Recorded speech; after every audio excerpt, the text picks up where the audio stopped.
یقین اور بے یقینی۔ محبوب اوشو، بعض اوقات میں آپ پر یقین کرتا ہوں اور بعض اوقات میں آپ پر یقین نہیں کرتا۔ میں اس دوہرے پن میں کب تک رہوں گا؟ میں اس دوہرے پن سے چھٹکارا کس طرح پا سکتا ہوں اور کس طرح ایک ہو سکتا ہوں؟ پیارے موہن، کس نے کہا ہے تمہیں کہ مجھ پر یقین کرو؟ اگر تم یقین کرو گے تو تم بے یقینی بھی کرو گے۔ کوئی شخص بے یقینی کے بغیر یقین نہیں کر سکتا۔ ہمیشہ یاد رکھنا، کوئی شخص بے یقینی کے بغیر یقین نہیں کر سکتا ہے۔ ہر یقین بے یقینی کا نقاب ہوتا ہے۔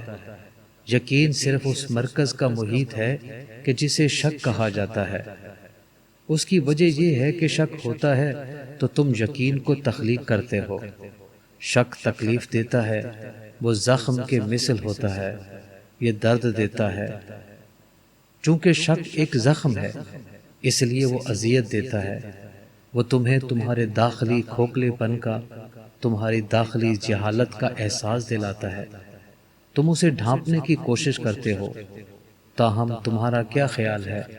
تم اپنے زخم کو گلاب کے پھول سے ڈھانپ لو گے تو اس سے تمہیں فائدہ ہوگا؟ تمہارا کیا خیال ہے؟ گلاب کا پھول زخم کو غائب کر دے گا؟ ہوتا اس کے بالکل برعکس ہے۔ جلد یا بدیر گلاب کا پھول بھی زخم کی بو دینے لگے گا۔ زخم گلاب کے پھول کی وجہ سے غائب نہیں ہوگا، حقیقت میں زخم کی وجہ سے گلاب کا پھول غائب ہو جائے گا۔ اور ہو سکتا ہے کہ تم کسی باہر سے دیکھنے والے کو دھوکہ دے سکو۔ ہو سکتا ہے تمہارے ہمسائے یہ سوچیں کہ یہ زخم نہیں بلکہ گلاب کا پھول ہے، تاہم تم اپنے آپ کو کس طرح دھوکہ دے سکتے ہو؟ یہ تو ناممکن ہے۔ کوئی شخص اپنے آپ کو دھوکہ نہیں دے سکتا۔ اندر کہیں گہرائی میں تم جانتے ہو، لازم ہے کہ تم جانو کہ زخم موجود ہے اور تم اسے گلاب کے پھول کے پیچھے چھپا رہے ہو۔ تم یہ بھی جانتے ہو کہ پھول عارضی ہے، یہ تمہارے اندر نہیں اگا ہے، تم نے اسے باہر سے توڑا ہے، جبکہ زخم تمہارے اندر سے اگا ہے، تم نے اسے باہر سے نہیں توڑا ہے۔ بچہ اپنے اندر شک لے کر آتا ہے، ایک داخلی شک، یہ فطری عمل ہے۔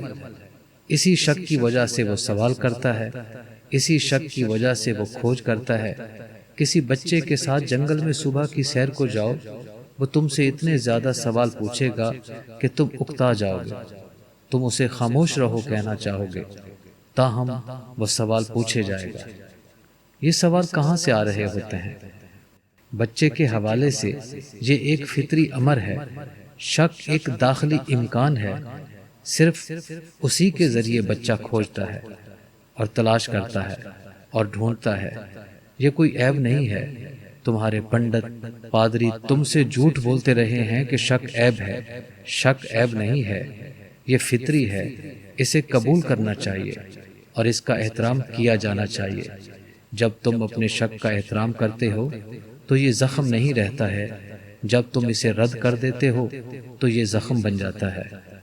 خوب سمجھ لو کہ شک خود زخم نہیں ہوتا، یہ تو حیرت ناک مرہم ہے، کیونکہ یہ تمہیں مہم جوئی کے لیے، دریافت کے لیے تیار کرتا ہے۔ یہ سچ کی تلاش میں تمہیں دور افتادہ ستارے پر لے جاتا ہے، یہ تمہیں مقدس سفر پر لے جاتا ہے۔ شک کا حامل ہونا غیر صحت مندانہ عمل نہیں ہے۔ شک خوبصورت ہوتا ہے، شک معصوم ہوتا ہے، شک فطری ہوتا ہے، تاہم پنڈت پادری صدیوں سے اس کی تحقیر و مذمت کرتے آ رہے ہیں۔ اس کی مذمت کی وجہ سے اعتماد کی بھروسے کی بہار بن سکنے والا شک ایک سڑتا ہوا زخم بن گیا ہے۔ کسی شے کی مذمت کرو تو وہ زخم بن جاتی ہے، کسی شے کو رد کرو تو وہ زخم بن جاتی ہے۔ میرا درس یہ ہے پیارے موہن کہ یقین کرنے کی کوشش نہ کرنا پہلا کام ہے۔ کیوں؟ اس لیے کہ اگر شک ہے تو پھر شک ہے، اسے چھپانے کی ضرورت نہیں ہے۔ اسے ایک عظیم کھوج بننے دو، اسے 1001 سوال بننے دو۔ آخر کار تم دیکھ لو گے کہ سوال نہیں بلکہ سوالیہ نشان اہم ہوتا ہے۔ شک یقین کی کھوج نہیں ہوتا، شک تو بھید کی کھوج ہے، سمجھ میں نہ آ سکنے والے کو سمجھنے کی کوشش ہے۔ ناقابل فہم کی تفہیم کی کوشش، اور اگر تم مستعار لیے ہوئے یقینوں سے خود کو بھرے بغیر تلاش کرو گے تو دو چیزیں سامنے آئیں گی۔ اول، تم کبھی بے یقینی کے حامل نہیں ہوگے۔ یاد رکھو، شک اور بے یقینی مترادف نہیں ہیں۔ بے یقینی صرف اسی وقت رونما ہوتی ہے جب تم پہلے سے یقین کے حامل ہوتے ہو، جب تم خود کو دوسروں کو پہلے ہی سے دھوکہ دے رہے ہوتے ہو۔ بے یقینی صرف اس وقت رونما ہوتی ہے جب یقین تم میں داخل ہو چکا ہوتا ہے۔ یہ تو یقین کا سایہ ہے۔ تمام یقین کرنے والے بے یقین ہوتے ہیں۔ ہو سکتا ہے وہ ہندو ہوں، ہو سکتا ہے وہ عیسائی ہوں، ہو سکتا ہے وہ جین مت سے ہوں، میں ان سب کو جانتا ہوں۔ سارے یقین کرنے والے بے یقین ہیں۔ اس کی وجہ یہ ہے کہ یقین بے یقینی کو لاتا ہے۔ بے یقینی یقین کا سایہ ہے۔ کیا تم بے یقینی کے بغیر یقین کر سکتے ہو؟ یہ ناممکن ہے۔ ایسا کرنا اشیاء کی فطرت میں ہے ہی نہیں۔ اگر تم بے یقین ہونا چاہتے ہو تو اس کی پہلی شرط ہے یقین کرنا۔ کیا تم عقبی دروازے سے کسی بے یقینی کے داخل ہوئے بغیر یقین کر سکتے ہو؟ یا تم یقین کے حامل ہوئے بغیر بے یقین ہو سکتے ہو؟ بے یقینی ثانوی ہے، یقین اولین ہے۔ اور پیارے موہن، جو کچھ تم کرنا چاہتے ہو دنیا کے لاکھوں لوگ وہی کرنا چاہتے ہیں۔ وہ بے یقینی نہیں چاہتے، وہ صرف یقین چاہتے ہیں۔ میں تو کوئی مدد نہیں کر سکتا، کوئی شخص مدد نہیں کر سکتا۔ اگر تم صرف یقین میں دلچسپی رکھتے ہو تو تمہیں بے یقینی کو بھی بھوگنا ہوگا۔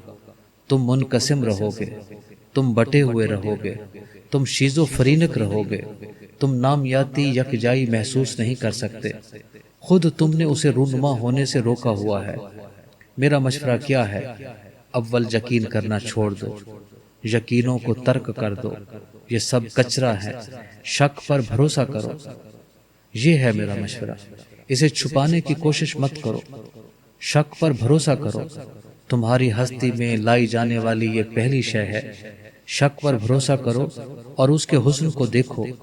بھروسہ کتنی خوبصورتی سے رونما ہو چکا ہے۔ میں یقین کی بات نہیں کر رہا، میں تو بھروسے کی بات کر رہا ہوں۔ شک ایک فطری تحفہ ہے۔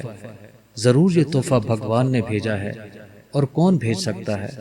تم شک کو اپنے ساتھ لاتے ہو، اس پر بھروسہ کرو، اپنی تلاش پر بھروسہ کرو۔ اسے باہر سے مستعار لیے گئے یقینوں سے چھپانے کی جلدی مت کرو۔ ماں باپ سے، سیاستدانوں سے، معاشرے سے، چرچ سے۔ تمہارا شک ایک خوبصورت شے ہے کیونکہ یہ تمہارا ہے۔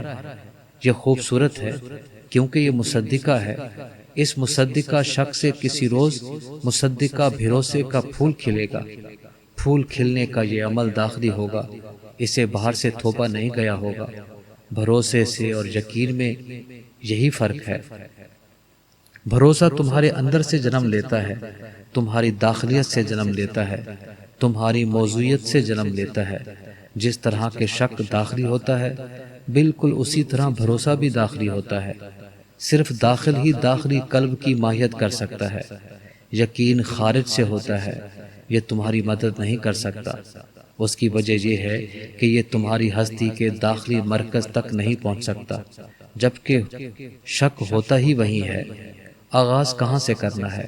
اپنے شک پر بھروسہ کرو۔ یہ بھروسے کو جنم دینے کا میرا طریقہ ہے۔ اپنے شک پر بھروسہ کرو، اس طرح فوراً ایک تبدیلی رونما ہونے لگے گی۔ بھروسہ ایک اتنی بڑی قوت ہے کہ اگر تم شک پر بھروسہ کرو گے تو وہ تم میں روشنی لے آئے گا۔ شک تاریکی جیسا ہوتا ہے۔ شک پر اس چھوٹے سے بھروسے سے تمہاری اندر کی دنیا تبدیل ہونے لگے گی، اندر کا منظر تبدیل ہونے لگے گا۔ اور سوال، خوفزدہ کیوں ہو؟ اتنے بزدل کیوں بن رہے ہو؟ سوال، تمام چیزوں پر سوال اٹھاؤ، مجھ پر سوال اٹھاؤ۔ اگر تم سچے ہو تو پھر سچ تمہارے سوالوں سے خوفزدہ نہیں ہوگا۔ اگر بدھ سچے ہیں تو سچے ہیں، تمہیں ان پر یقین کرنے کی ضرورت نہیں ہے، ان پر شک کرتے رہو، اور اس پر بھی تم ایک روز بھروسے کو رونما ہوتے ہوئے دیکھو گے۔ جب تم شک کرتے ہو اور عین اخیر تک شک کرتے چلے جاتے ہو تو جلد یا بدیر تمہیں سچ سے ٹھوکر لگتی ہے۔ شک اندھیرے میں ٹٹولنا ہے، تاہم دروازہ موجود ہے۔ اگر بدھ دروازے کو پا سکتے تھے، اگر اتیشا اسے پا سکتا تھا، اگر میں اسے پا سکتا ہوں تو تم کیوں نہیں پا سکتے؟ ہر شخص دروازے کو پانے پر قادر ہے، تاہم تم اندھیرے میں ٹٹولنے سے ڈرتے ہو۔ بس تم دروازے کو پا چکے ہوئے کسی شخص پر یقین کرتے ہوئے اپنے تاریک گوشے میں بیٹھے رہتے ہو۔ تم نے اس شخص کو دیکھا نہیں ہوتا، تم نے دوسروں سے اس کے بارے میں سنا ہوتا ہے اور انہوں نے بھی دوسروں سے سنا ہوتا ہے۔ میرا ذاتی خیال یہ ہے کہ لوگ تقریباً 21 سال کی عمر میں مر جاتے ہیں۔ اس کے بعد جو کچھ ہوتا ہے پس از مرگ وجود ہوتا ہے۔ ہمیں قبروں پر 3 تاریخیں کندہ کروانی چاہیے: پیدائش کی، موت کی اور پس از مرگ موت کی۔ موہن پیارے، پہلے تم مجھ پر یقین کرتے ہو، یہی تمہاری غلطی ہے۔ مجھ پر یقین مت کرو اور پھر تم مجھ سے بے یقین ہو جاتے ہو۔ جب تم ایک کشمکش میں پھنس جاتے ہو اور مسئلہ ابھر آتا ہے کیا کیا جائے، اس دورے پن سے کیسے نکلا جائے، تم ہی دورے پن کو جنم دیتے ہو اور پھر تم ہی اس سے نکلنا چاہتے ہو۔ میں تمہیں یہ نہیں بتاؤں گا کہ اس سے کس طرح نکلنا ہے، میں تو تمہیں یہ بتاؤں گا کہ اس میں کس طرح نہیں پھنسنا ہے۔ پہلی بات تو یہ ہے کہ تم اس میں پھنستے ہی کیوں ہو۔ کہا جاتا ہے کہ ذہین شخص وہ ہے جو مشکلات سے نکلنا جانتا ہے، اور دانا انسان وہ ہے جو مشکلوں میں کبھی نہ پھنسنا جانتا ہے۔ دانا بنو، جڑ ہی کو کیوں نہیں کاٹ ڈالتے؟ مجھ پر یقین مت کرو، میرے ہم سفر بنو۔ میرے سنیاسی یہی کچھ تو ہیں، وہ مجھ پر یقین کرنے والے نہیں، میرے ہم سفر ہیں۔ وہ میرے ساتھ نامعلوم میں سفر کر رہے ہیں، وہ اپنے پیروں پر چل رہے ہیں، اپنے پیروں پر۔ میں تمہیں اپنے کندھوں پر اٹھائے ہوئے نہیں ہوں۔ میں نہیں چاہتا کہ تم ساری زندگی محتاج رہو۔ میں تمہیں بیساکھیاں نہیں دیتا، تمہیں خود چلنا ہوگا۔ ہاں، میں راستے سے واقف ہوں، میں اس پر سفر کر چکا ہوں، میں راستے کے سارے گڑھوں سے واقف ہوں۔ میں چیخ چیخ کر تمہیں کہتا رہوں گا، خبردار یہاں گڑھا ہے، تاہم فیصلہ تم ہی نے کرنا ہے کہ تم نے گڑھے میں گرنا ہے کہ نہیں۔ اگر تم اس میں گر جاؤ گے تو میں تمہاری خدمت نہیں کروں گا، میں تو تمہاری آزادی کا احترام کرتا ہوں۔ اگر تم گڑھے میں نہیں گرو گے تو میں تمہیں انعام نہیں دوں گا۔ میں سوچوں گا کہ ایک ذہین انسان کو ایسا ہی کرنا چاہیے تھا، بس میں نہ تو انعام دوں گا اور نہ ہی سزا۔ یہ ہے میری خوشی بانٹنا۔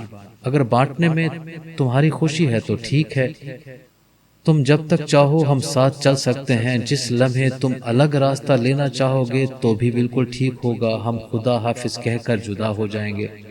مجھ پر یقین کرنے کی کوئی ضرورت نہیں ہے، مجھ سے چمٹنے کی کوئی ضرورت نہیں ہے، اور یوں بے یقینی کا سوال بھی نہیں ہوگا۔ دوہرا پن کبھی نہیں ابھرے گا اور تمہیں اس سے نکلنے کا راستہ ڈھونڈنے کی بھی کوئی ضرورت نہیں ہوگی۔ برائے مہربانی اس میں نہ پھنسو۔